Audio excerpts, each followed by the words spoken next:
ओम नमः शिवाय। प्रणाम। जीवन में हर समय कुछ न कुछ बदलाव होता रहता है, चाहे जीवन साधना से संबंधित चल रहा हो या सामान्य जिंदगी में चल रहा हो, चाहे ट्रेवलिंग में हो या अपने इस तरह का किसी भी प्रकार का जीवन है, उसमें हमेशा कुछ न कुछ बदलाव होता रहता है।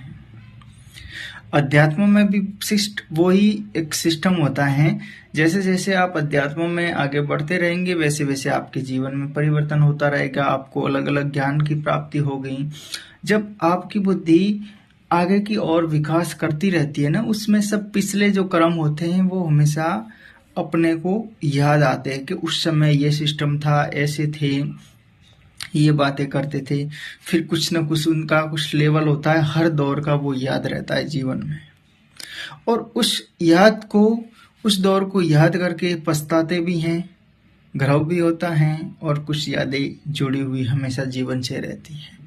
तो यही सफर होता है साधना में भी। और साधना का सफर है तो उसमें भी ये होता है कि पहले साधनाएं कैसे करते थे, जैसे जैसे ज्ञान बढ़ता है वैसे वैसे साधना में एक अलग तरीके से आगे बढ़ते हैं। आप भी अपने जीवन में आगे बढ़िएगा, चाहे साधना का जीवन हो, सामान्य जीवन हो, गृहस्थी जीवन हो, या अपने जीवन का एक शेड्यूल होता है कि केवल ट्रैवलिंग का भी हो, जिसमें लोग बहुत से ऐसे होते हैं जो खुद की लाइफ अकेले घूम फिर के भी सफर में पूरी करते हैं। तो ये अपना अपना जो कर्म होता है उसी के अनुसार जीवन होता है, और ये कर्म जो किए हुए होते हैं वही कर्म अपने जीवन में साथ होते हैं।